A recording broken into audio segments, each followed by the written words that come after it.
Hi, if you're trying to share your screen on Discord mobile and only see a black screen or it's not working, here are the definitive solutions. First, the basics.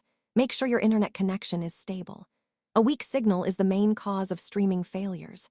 If you're using Android, go to your phone's settings, find Discord, and select Clear Cache. This removes temporary files that may be causing errors.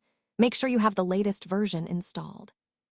Go to the App Store and tap Update if there's an update available.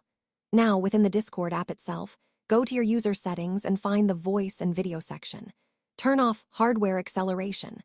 Sometimes, this feature conflicts with your phone's resources and stops the stream. Make sure you've granted recording permissions. Without this system permission, your phone will block any screen sharing attempts. Close any other resource-intensive apps running in the background. Screen sharing consumes a lot of RAM and processing power. If none of this works, try restarting your device. This refreshes all system processes and usually fixes temporary glitches. All set, your screen should now share smoothly. Enjoy it with your friends and see you next time.